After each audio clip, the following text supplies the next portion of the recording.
बोलिए सच्चिदानंद भगवान की जय। परम पूज्य जगद्गुरु आद्य श्री शंकराचार्य भगवान की जय।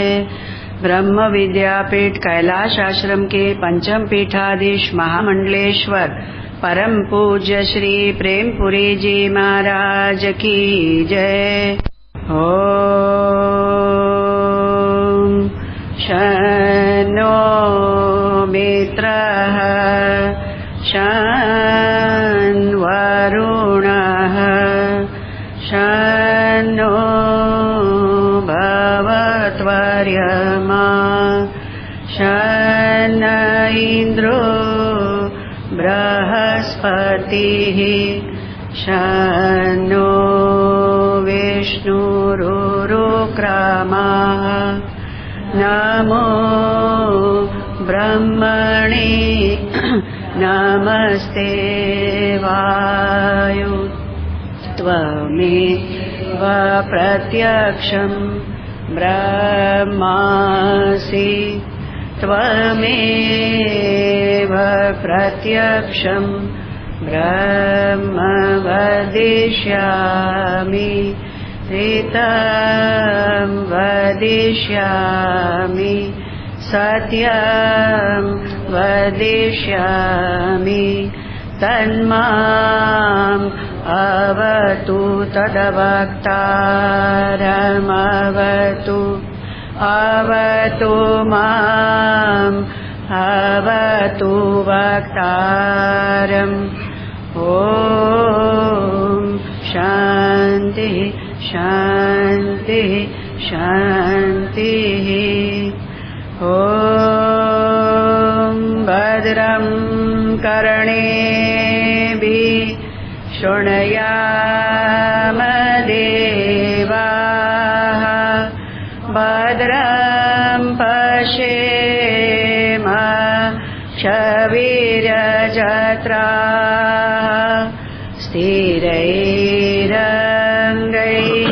सुष्ठुवासस्तनूभिर्व्यशेम देवहितं यदायु स्वस्ति न इन्द्रो वृद्धश्रवाः स्वस्ति न पूषा विश्ववेदाः स्वस्ति न स्राक्षो अरिष्टनेमि स्वस्ति नो बृहस्पतिर्ददातु ॐ शान्ति शान्ति शान्तिः। ॐ सहना भवतु सहनौ भुनक्तु सह वीर्यं करवावहै तेजस्विनावधीतमस्तु मा विद्विषावहै। ॐ शान्ति शान्ति शान्तिः। हरि ओम् श्री गुरुभ्यो नमः। हरि ओम्। हरि ओम् हरि ओम् हरि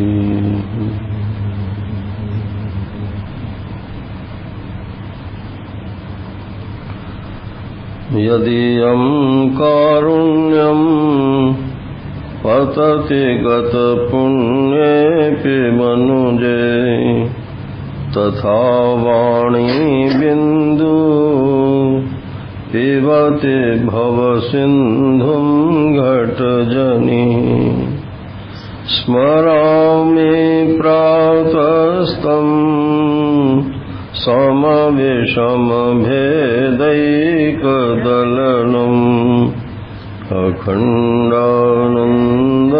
श्री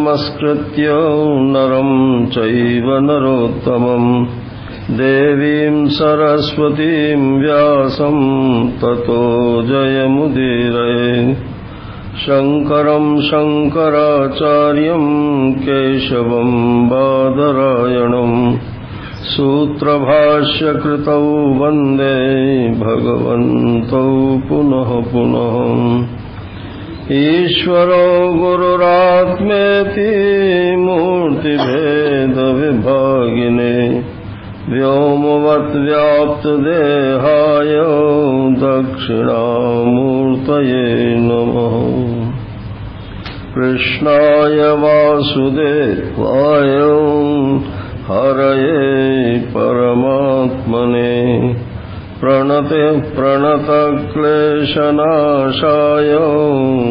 गोविन्दाय नमो नमः गोविन्दाय नमो नमः ॐ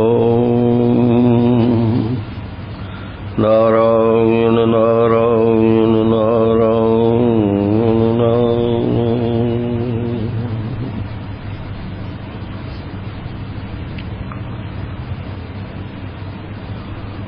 जैसा आपको सूचित किया गया था कि आज प्रश्नोत्तरी का कार्यक्रम होना है, परंतु प्रश्न तो कोई आए नहीं। जो लोग होमवर्क नहीं करते उनके मन में प्रश्न उदय नहीं होते। प्रश्न तो वहां उदय होता है जो कुछ विचार करेंगे, सोचेंगे, और जो इधर सुना और इधर निकल गया, क्या सुना कि जो आपने सुनाया, क्या समझे कि जो आपने समझाया, तो ऐसे तो नारायण प्रश्न का उदय नहीं होता। और प्रश्न का उदय यदि वास्तव में नहीं होता है तो आप समाधान को प्राप्त हो गए, आपको तत्व ज्ञान हो गया, भगवान आपको इस मार्ग में पूर्णता प्रदान करें। तो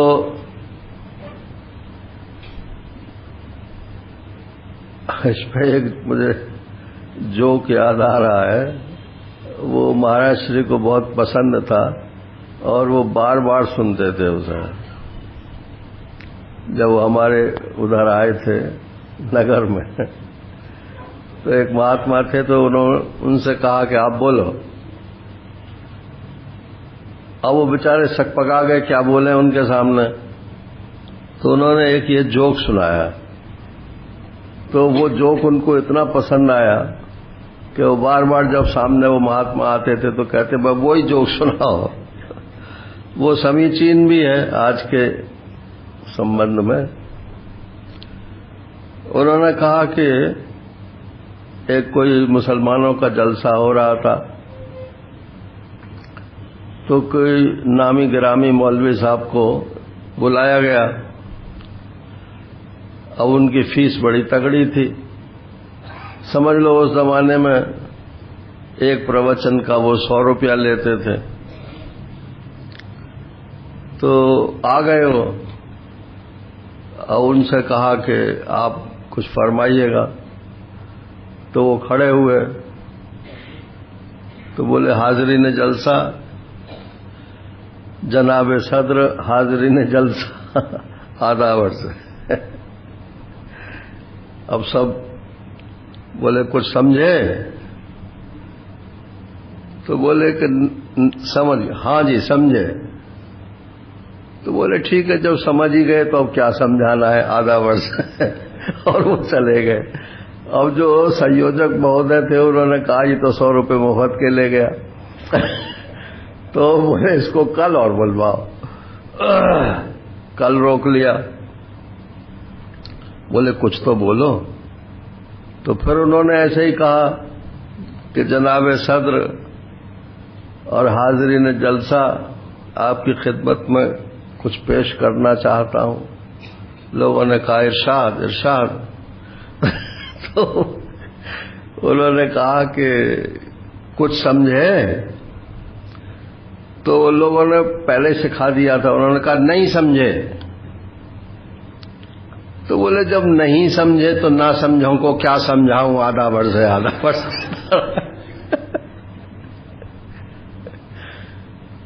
अब वो भी 100 रुपये बेकार गए।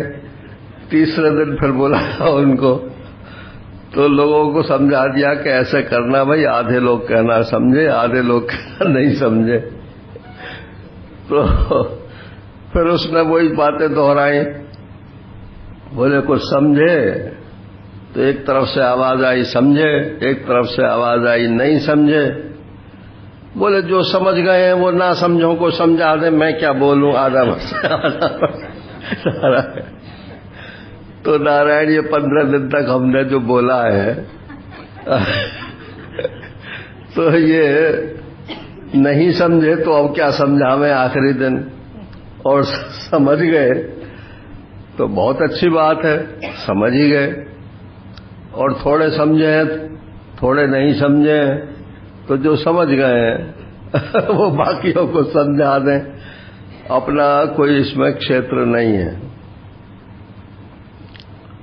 वैसे 2 प्रश्न आए हैं, लेकिन एक प्रश्नकर्ता तो उपस्थित नहीं है, क्योंकि प्रश्न तो व्यक्तिगत होते हैं।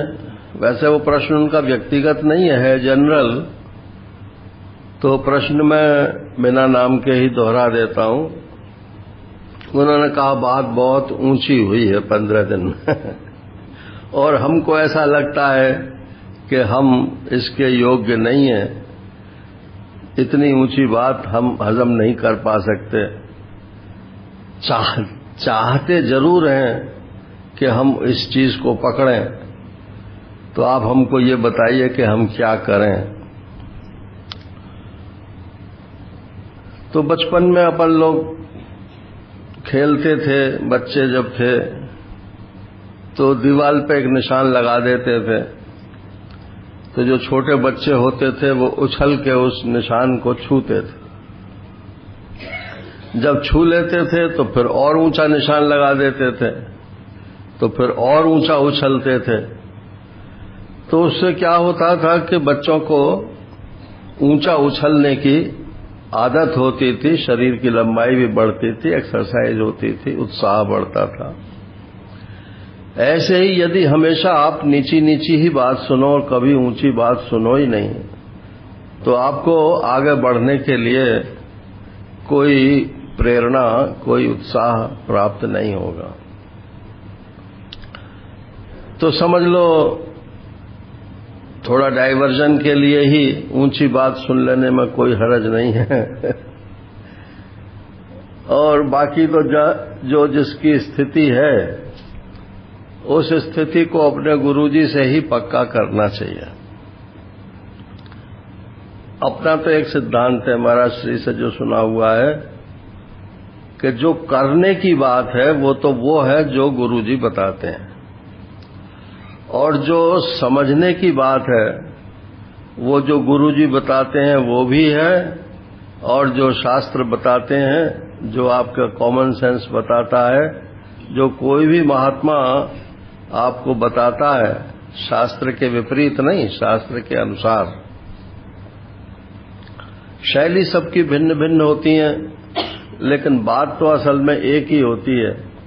कभी भाषा की कठिनाई हो जाती है, कभी कोई और कठिनाई हो जाती है, तो कठिनाई की तरफ ध्यान नहीं देना चाहिए। सोचना यही चाहिए कि हमको इसी जीवन में जो हमारा लक्ष्य है उसको प्राप्त कर लें। यदि ये संकल्प दृढ़ है और गुरु के बताए हुए साधन को आप करते हो, तो कोई कारण नहीं है कि आप इसी जीवन में परमात्मा की प्राप्ति ना कर सकें।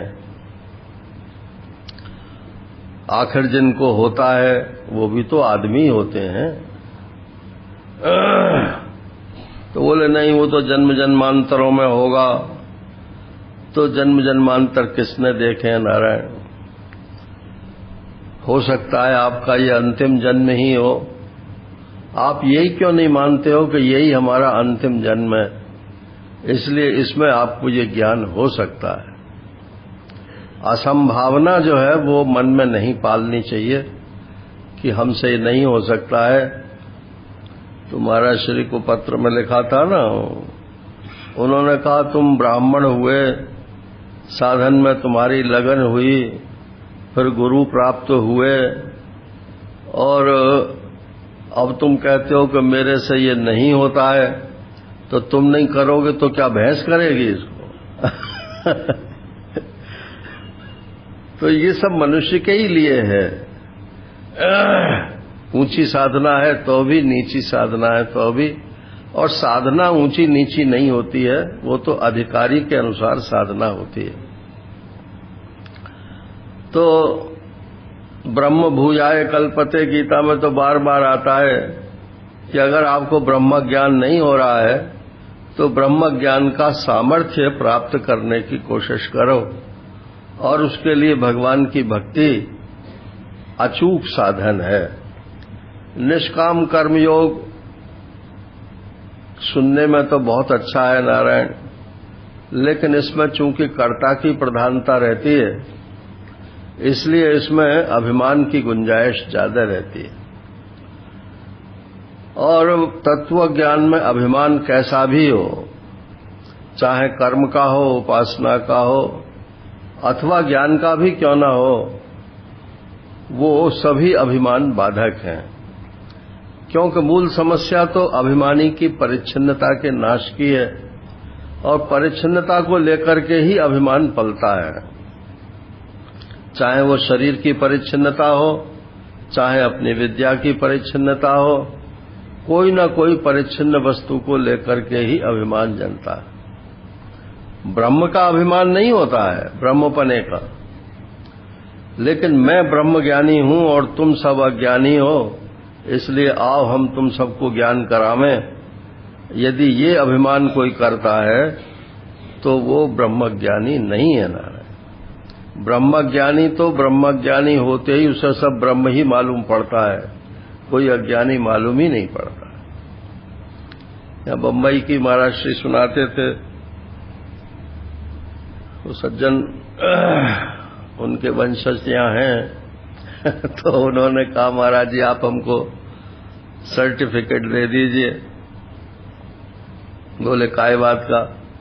कि मैं ब्रह्म ज्ञानी हूं, ये सर्टिफिकेट दे दीजिए। तो महाराज श्री ने कहा कि हम आपको पत्थर पर लिख कर दे सकते हैं कि तुम ब्रह्म हो लेकिन तुम ब्रह्म ज्ञानी हो, ये सर्टिफिकेट हम नहीं दे सकते हैं। ये तो हम अपने लिए भी नहीं दे सकते हैं। बाबा कहते थे, श्री उड़िया बाबा जी महाराज, कि संसार में ब्रह्मज्ञानी कोई होता ही नहीं है, क्योंकि एक क्षण के लिए वो अभिमान उदय होता है और उसी समय नष्ट हो जाता है। ये तो एक उपचार से उसको ब्रह्मज्ञानी कहा जाता है। जैसे किसी के पास धन हो जाए तो उसको धनी कहा जाता है, ऐसे ही किसी के अंतःकरण में यदि ब्रह्म ज्ञान का स्फुरण हो गया तो उपचार से उसको ब्रह्मज्ञानी कहा जाता है। तो इसमें हिम्मत नहीं हारनी चाहिए, और सिद्धांत तो ऊंचाई होता है और होना भी ऊंचाई चाहिए। हमारे लेवल का जो सिद्धांत होगा तो उससे हम फिर और नीचे चले जाएंगे, उस सिद्धांत को भी नहीं पकड़ पाएंगे।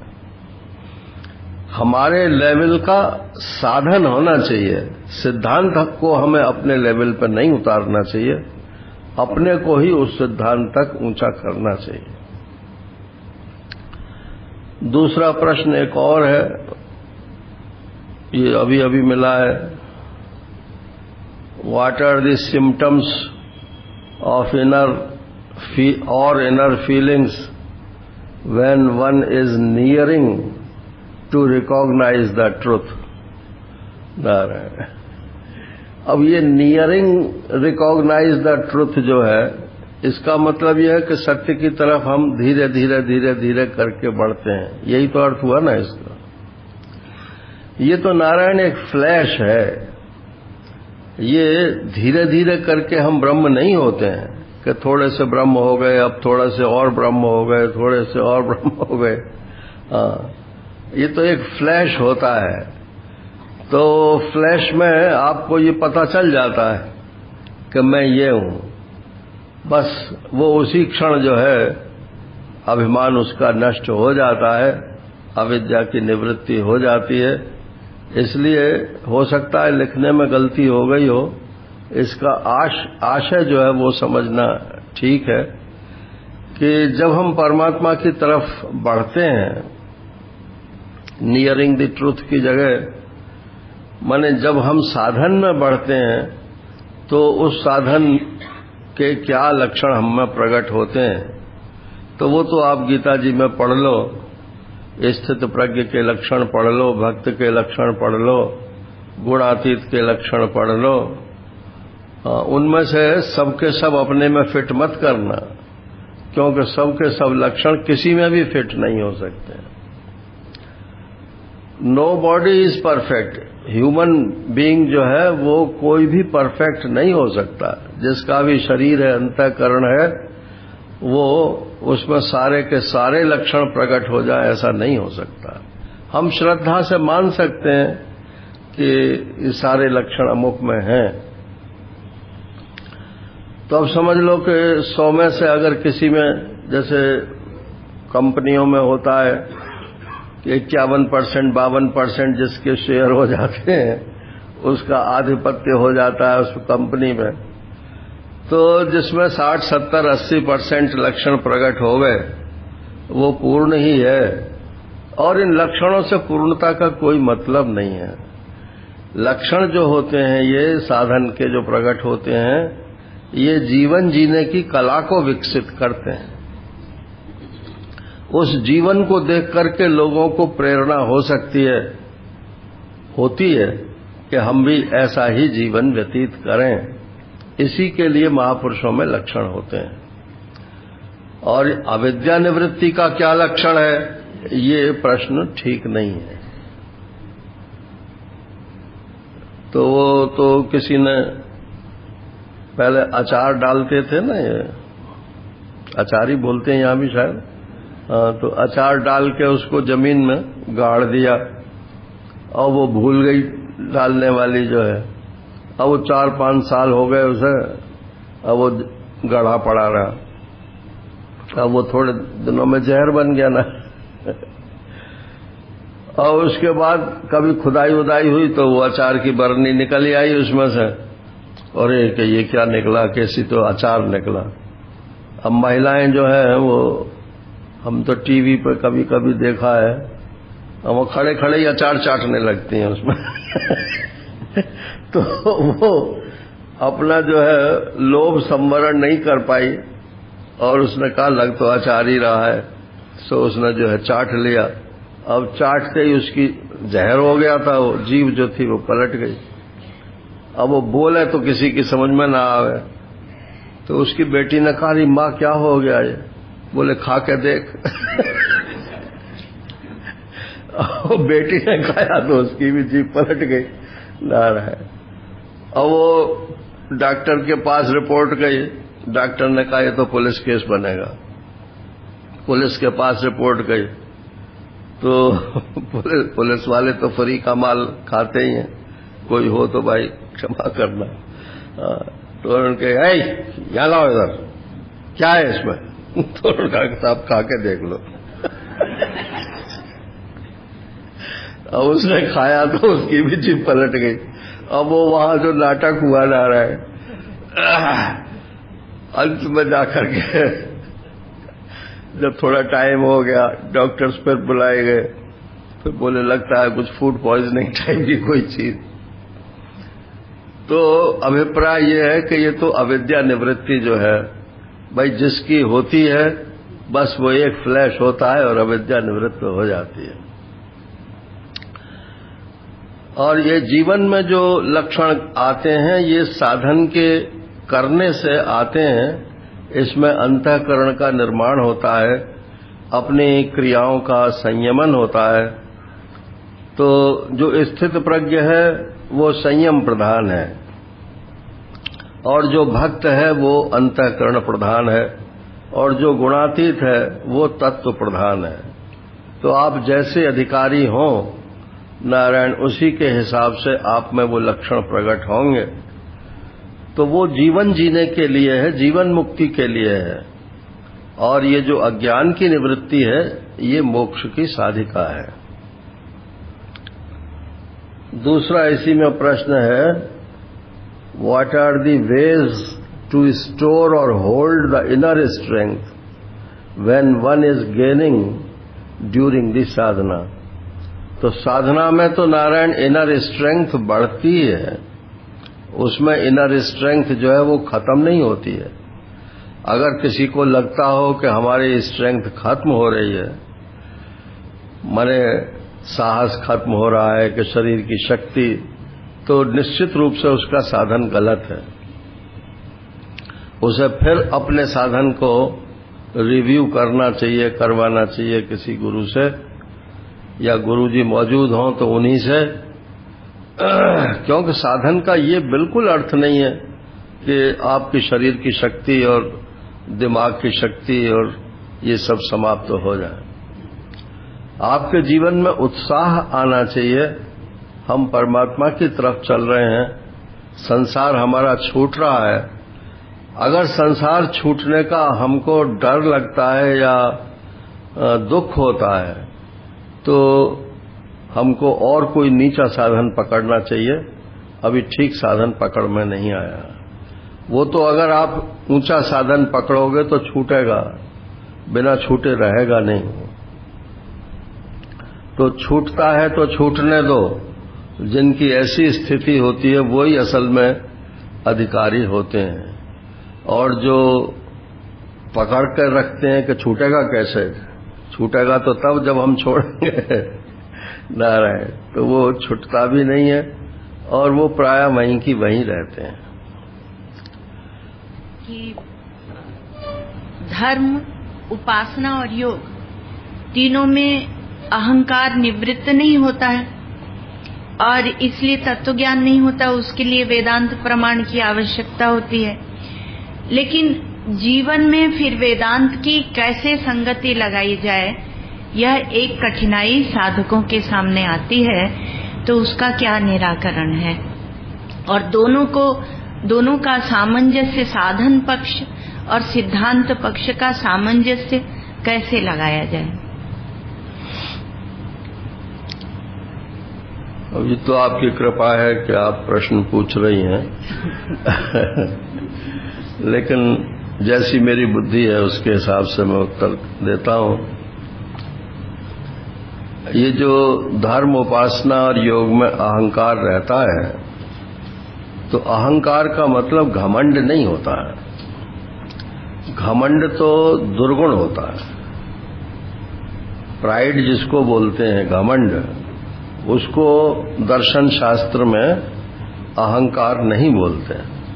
माने ये बिना किसी कर्ता के सिद्ध नहीं होता। वहां अहंकार माने कर्ता है।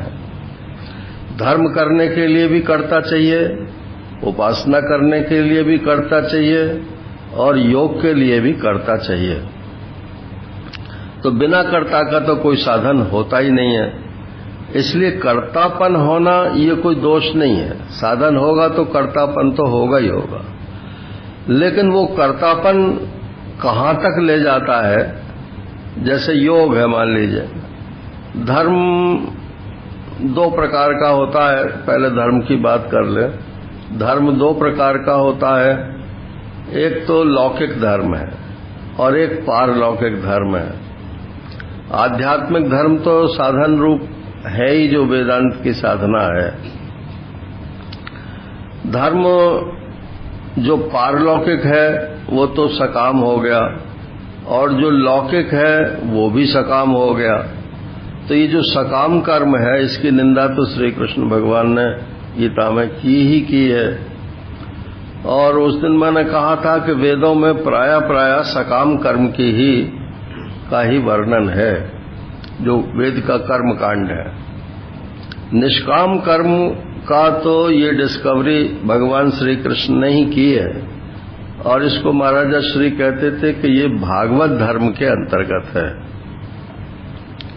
वर्णाश्रम धर्म जो है ये कर्ता की प्रधानता से होता है, और भागवत धर्म जो होता है ये भगवान की प्रधानता से होता है। आप थोड़े को बहुत मान ले परमात्मा, तो ये तो मानने वाले के ऊपर है कि भाई हम आपके थोड़े को ही बहुत मान लेते हैं। हे प्रभु, ये क्रिया आपको समर्पित है, अब चाहे क्रिया छोटी है और चाहे बड़ी है। अगर आपने ऐसा भाव कर दिया और परमात्मा ने कहा ठीक है मैं स्वीकार करता हूं, तो आपके अंतःकरण की शुद्धि उसका फल प्राप्त होगा। निष्काम कर्म का जो फल है वो पारलौकिक नहीं है ना, वो अंतःकरण की शुद्धि है। इसलिए गीता जी ने इसको धर्म के रूप में प्रस्तुत किया। और कर्मयोग जिसके अंतर्गत उपासना भी है, गीता में 3 निष्ठाएं नहीं हैं, गीता में 2 ही निष्ठाएं हैं। लोकेस्मिन् द्विविधा निष्ठा पुरा प्रोक्ता मया नघ, ज्ञान योगेन सांख्यानाम कर्म योगेन योगिनाम। तो उपासना को आप किस में खटाओगे? ज्ञान निष्ठा में खटाओगे कि कर्म निष्ठा में खटाओगे? तो ज्ञान निष्ठा में तो खट नहीं सकती हो, तो कर्म निष्ठा के अंतर्गत ही उपासना होती है। लेकिन ये जो ईश्वर भगवान की भक्ति है, भक्ति और उपासना में भेद कर लेना चाहिए। उपासना तो आप किसी भी देवी देवता की कर सकते हो, और उपासना ईश्वर की भी होती है, लेकिन वो थोड़ा बाह्य रूप होता है उसका।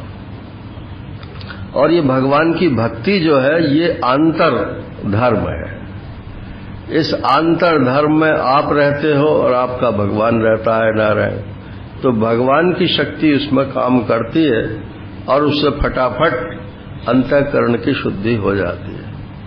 आप देखो 12वें अध्याय का श्लोक है, ये तो पहले बता ही दिया कि भक्ति जी जो है जो द्विभुज की करते हैं, मुझ श्री कृष्ण की करते हैं, वो श्रेष्ठ है, क्योंकि वो सरल है मार्ग, इसलिए है।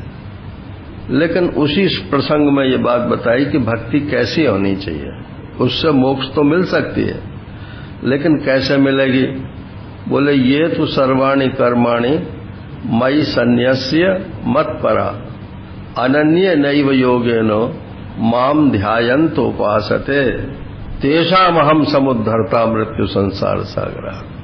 मोक्ष तो प्राप्त होगी, लेकिन भगवान कहते हैं वो मोक्ष मैं दूंगा। तो बोले सब भक्तों को दे दोगे?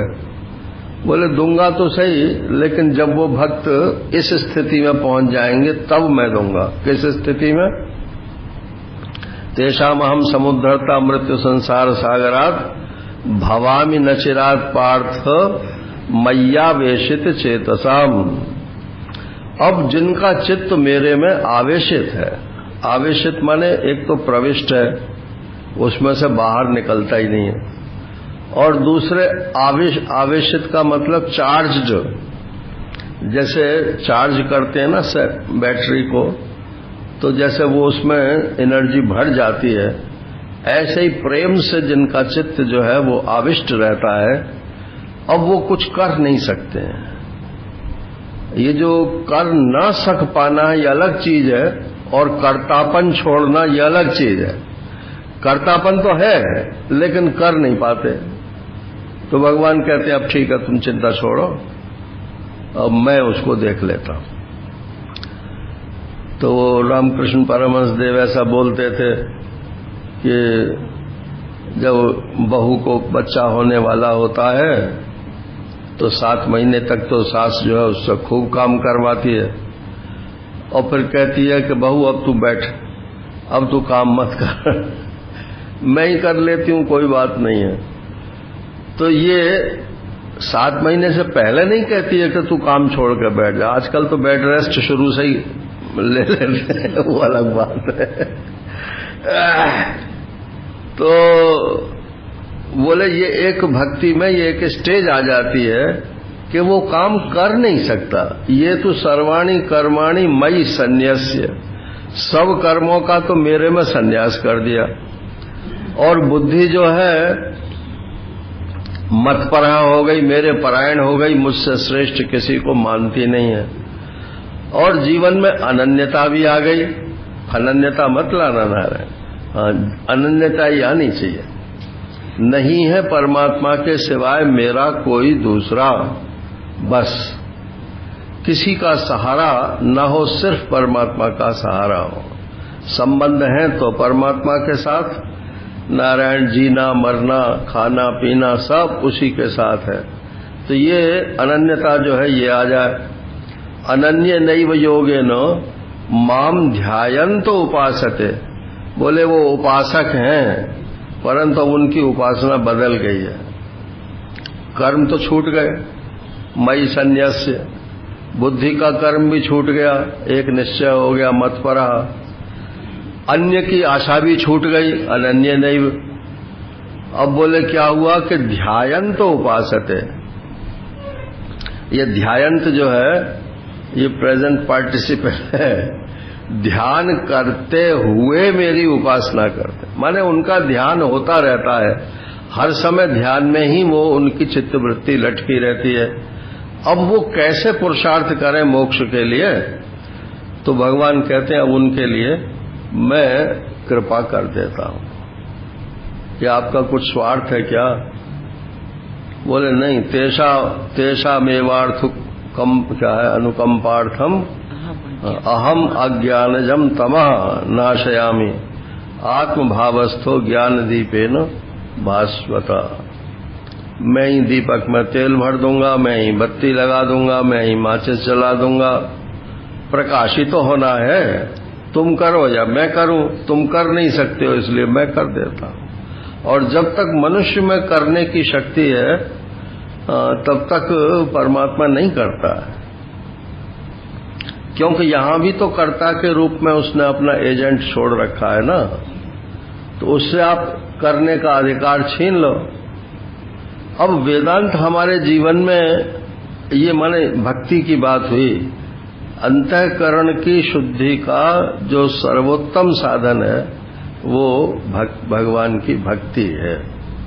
और भक्ति के लिए भी निष्काम कर्म की आवश्यकता है पहले, फिर तो कर्म कर ही नहीं पाता है।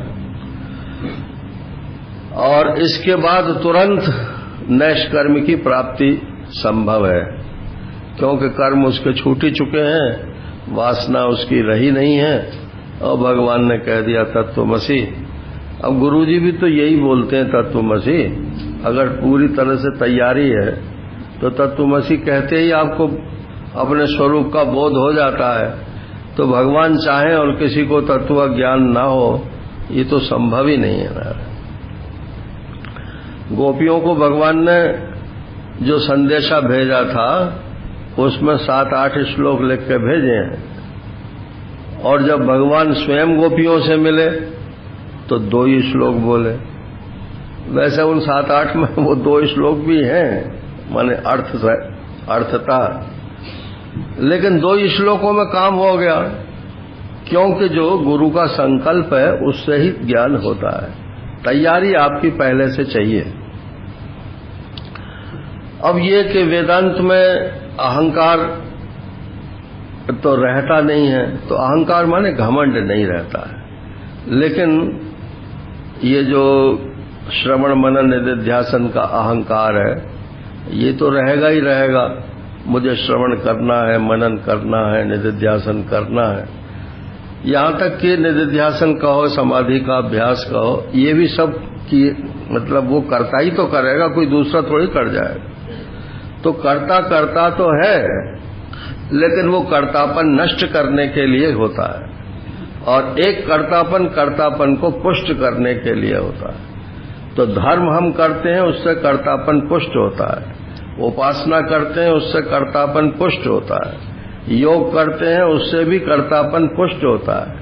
लेकिन ये जो मोक्ष वेदांत का साधन है, इसमें कर्तापन से श्रवण मनन निधिध्यासन होता तो है, लेकिन वो पुष्ट नहीं होता है, वो काटने के लिए, छूटने के लिए होता है। वो तो ऐसा लगता है कि जैसे अब खिसका और जाने कब खिसक जाएगा तो आपको पता नहीं चलेगा।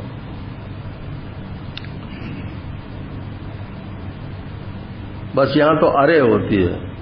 अरे अच्छा, ये बात ठीक। अब वेदांत का और जीवन में क्या संबंध है नारायण? तो जो जीवन का मतलब दाल रोटी की समस्या को मानते हैं, वो तो कोई संबंध इसका वेदांत से नहीं है। वो तो अज्ञानी जितना अच्छा कर सकता है ज्ञानी के बस की वो नहीं है। वो स्वामी विवेकानंद जब वहां सैन फ्रांसिस्को के भाषण में है उनके में, तो उस पुस्तिका का नाम ही है प्रैक्टिकल वेदांत। तो उसमें किसी ने प्रश्न पूछा कि इज योर वेदांत प्रैक्टिकल? क्या आपका वेदांत प्रैक्टिकल है? तो स्वामी जी ने उत्तर दिया कि पहले आप ये बताइए प्रैक्टिकल का क्या मतलब है। अगर प्रैक्टिकल का मतलब ये है कि वो दाल रोटी की समस्या हल कर सकता है या नहीं, तो मैं कहूंगा मेरा वेदांत बिल्कुल इम्प्रैक्टिकल है, प्रैक्टिकल नहीं है। और अगर प्रैक्टिकल का तुम्हारा मतलब ये है कि ये जीवन में अनुभव में आता है कि नहीं आता है, तो मैं कहूंगा कि मेरा वेदांत 100% प्रैक्टिकल है। आप करके देख लो, अभी आपको पता चल जाएगा। आप सोच कर देख लो। अरे झूठ मूठ को ही सोच कर देख लो कि मैं ब्रह्म हूं। घर पे जाकर सोचना, यहां पे मत सोचना। दिन में 24 घंटे में एक बार झूठ मूठ को ये दोहरा लो कि मैं ब्रह्म हूं। झूठ मूठ को मैं इसलिए कह रहा हूं कि इस समय झूठ मूठ लगता है ना आपको, लेकिन वो झूठ मूठ ही सच्चा हो जाता है। एक कल्याण में कथा निकली थी कि कोई सीआईडी किसी डाकू को पकड़ने के लिए भेजा गया, तो मालूम पड़ा कि वहां हर की पहाड़ी हरिद्वार पे वो आएगा। तो वहां साधु का वेश बना के बैठ गया सीआईडी जो था। अब वो तो वेश की पूजा होती है नारायण, तो वो तो था पुलिस का आदमी, सीआईडी का था। अब वो साधु बना बैठा था, तो लोग कोई रुपया चढ़ावे, कोई सामग्री दे, कोई कुछ दे, कोई बेटा मांगे, कोई धन मांगे, कोई कुछ मांगे। जैसे लोग होते ही हैं, सब करते ही हैं। अब 1 दिन हुआ, 2 दिन हुआ, 6 दिन हुए, 7 दिन हुए, डाकू नहीं आया नारायण। जब उस डाकू को भी पता लग गया कि ये कोई सीआईडी नहीं है, ये तो कोई सच्चा साधु ही है, तो वो आ गया स्नान करने के लिए। अब वहां तो प्लेन क्लोथ्स में लगे हुए थे आदमी, तो आके उसको धर दबोचा, पकड़ा गया। तो सरकार ने उसके लिए इनाम घोषित किया। ये अंग्रेजों के टाइम की बात है। सरकार ने उसके लिए इनाम घोषित किया,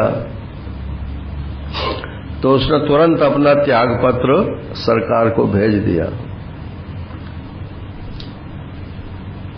उसमें लिखा था कि आप जो इनाम दे रहे हो, इससे तो बहुत बड़ा इनाम मुझको प्राप्त हो गया।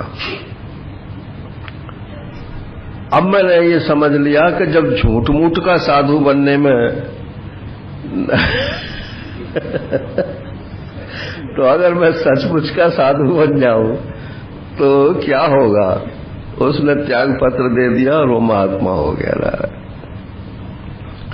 तो ये झूठ मूठ को भी यदि आप रोजाना ब्रह्म बन जाओ, कि जोर जोर से मत बोलना, नहीं लोग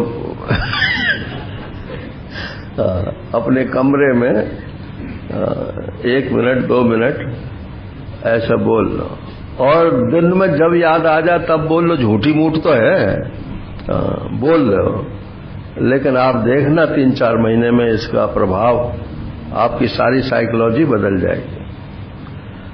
और भाष्यकार की बात तो मैंने आपको सुनाई थी, उनसे भी उन्होंने भी ये प्रश्न उठाया है भाष्य में कि फिर वेदांत का प्रयोजन क्या है असली। तो बोले वेदांत का प्रयोजन जो है वो तो तृष्णा निवृत्ति है। ये संसार की तृष्णा को लेकर के जो हम सुखी दुखी हो रहे हैं और इसी से बंधन में पड़े हुए हैं, ये तृष्णा की निवृत्ति जो है, ये सिवाय अपने को परिपूर्ण जानने के और किसी तरह से नहीं हो सकती। ये रमण महर्षि का उपदेश सार एक ग्रंथ है। तो उसमें जो कथा है उसके पीछे वो ये है कि उसमें ऋषि लोग जो है वो पूर्णता सिद्धियां तो हैं उनके पास, लेकिन वो और सिद्धियां प्राप्त करना चाहते हैं, तो उसके लिए खूब तपस्या करते हैं, यज्ञ यागादि कर रहे हैं। और शंकर भगवान के वो सब भगत थे। तो शंकर भगवान ने कहा कि मेरा भगत और ये तपस्या सिद्धियों में लग गया, तो ये तो ठीक नहीं है, इनको कुछ सही रास्ता दिखाना चाहिए। तो वो एक तपस्वी का रूप बना करके आए और उधर विष्णु भगवान से उन्होंने कहा, महाराज थोड़ी आप भी हमारी सहायता करो। तो विष्णु भगवान ने कहा, क्या सहायता करूं, कि आप तो सिद्धहस्त हैं, जरा मोहिनी रूप फिर धारण कर लो। तो भगवान विष्णु तो बन गए मोहिनी और ये बन गए तपस्वी ब्रह्मचारी शंकर भगवान। अब ये तपस्वी ब्रह्मचारी तो पहुंच गए उनकी पत्नियों के पास, और जो मोहिनी रूप भगवान विष्णु थे वो पहुंच गए ऋषियों के पास। अब ऋषि लोग जो है वो मोहिनी के पीछे चल दिए, सारी तपस्या छोड़ दी और वो जंगल में जाके गायब हो गई। और वो जो उनकी पत्नियां थी वो उस ब्रह्मचारी के पीछे चल दी और फिर वो ब्रह्मचारी गायब हो गया। अब जब दोनों के सामने अपने अपने उद्देश्य विफल हो गए तो वो फिर लौटे उधर। उन्होंने घर जब वो लौटे ऋषि लोग तो बड़े उनके सिर नीचे और उन पत्नियों के भी सिर नीचे कि आज ये हुआ क्या। तो फिर वहां भगवान शंकर अपने रूप में उपस्थित हुए और उन्होंने कहा, तुम लोग ग्लानि मत करो, ये सब लीला मैंने तुम्हें समझाने के लिए की है। तुम जो ये सिद्धियां और सिद्धियां और सिद्धियां और सिद्धियों की जो और की तृष्णा तुम्हारी बनी हुई है, ये तृष्णा तुम्हारी समाप्त होनी चाहिए। और ये तब तक समाप्त नहीं होगी जब तक तुम अपने को पूर्ण अनुभव नहीं करोगे। तो रमण महर्षि ने जो शंकर भगवान ने वहां उपदेश दिया है या दिया होगा ऐसा समझो, उसको अपने शब्दों में लिखा है, वही उपदेश सार के रूप में है। उसकी टीका चिन्मय मिशन वालों ने भी की है। स्वामी दयानंद की टीका जो है वो बहुत अच्छी है, वो इंग्लिश में है स्वामी दयानंद वाली। तो ये जो और की तृष्णा है, ये सिवाय वेदांत ज्ञान के और किसी तरह से निवृत्त नहीं हो सकती है। यदि आप अन्य को चाहोगे तो उससे तो और तृष्णा बढ़ेगी। तो जीवन में इसका क्या उपयोग है? इसका यही उपयोग है कि तृष्णा जो है वो समाप्त हो जाती है।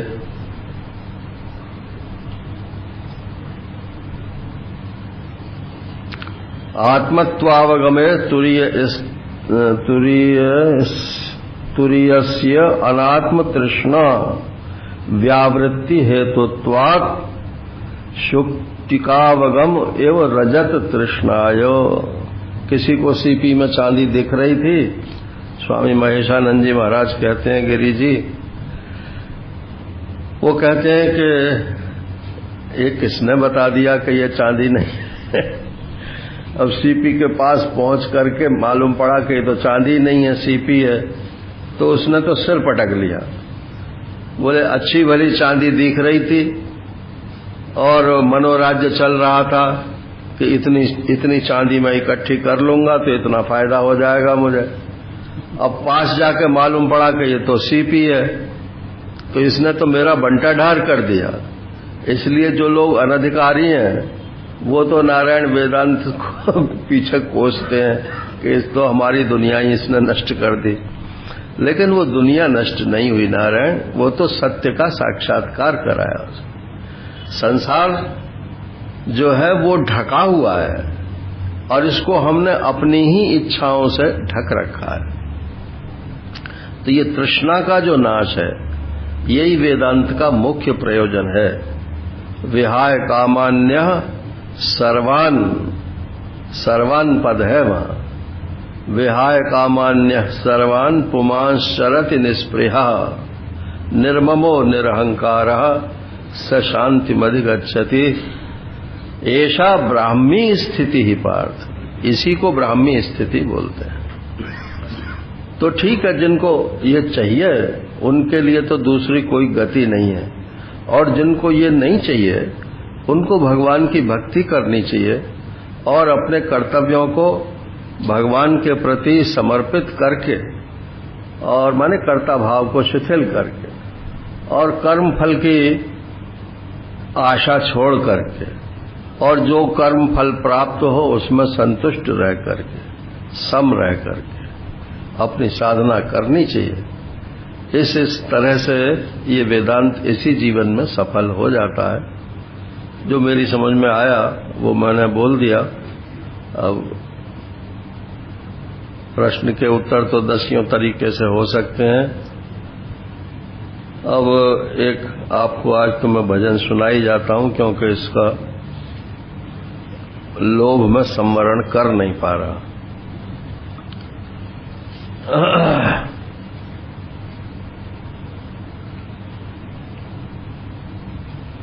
मानव जाग जाग जाग, क्या जागो, अनादि माया सुप्तो यदा जीवा प्रबुध्यते। ये कारिका ही है इसकी, मांडुक्य की। ये अनादि माया के कारण जब ये जीव जग जाता है नारायण, तब अजम अनिद्रम अस्वप्नम अद्वैतम बुध्यते तदा, तब उसे अपने आत्मा का इस प्रकार से बोध हो जाता है। तो ये कह रहे हैं महात्मा कि मानव जाग जाग जाग, तेरे घर में लगी है आग, तेरे मन में लगी है आग, मानव जाग जाग जाग।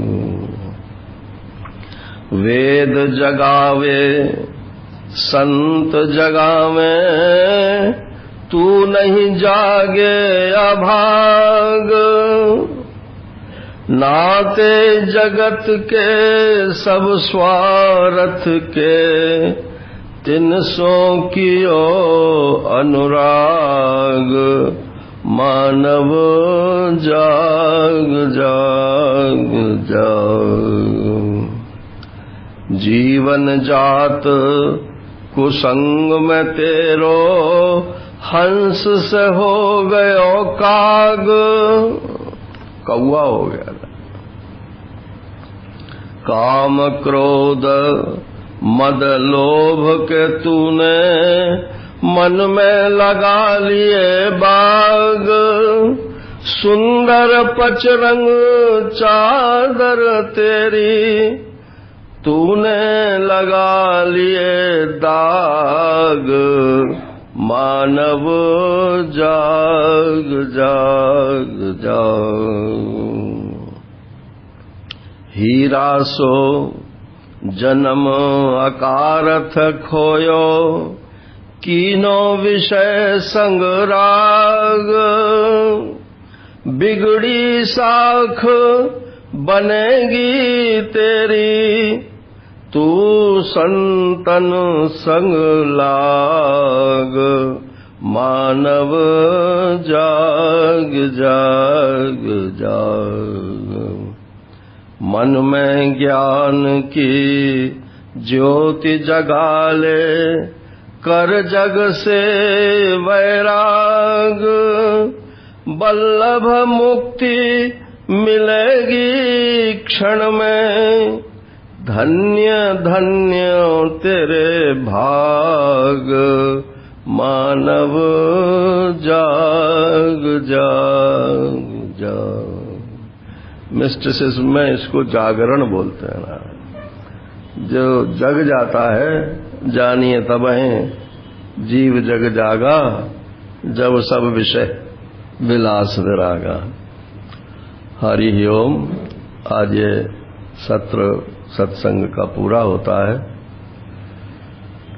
सभी महात्माओं के चरणों में, पूज्य गुरुदेव के चरणों में, स्वामी प्रेमपुरी जी महाराज के चरणों में और जगत गुरु महाराज के चरणों में साष्टांग दंडवत प्रणाम।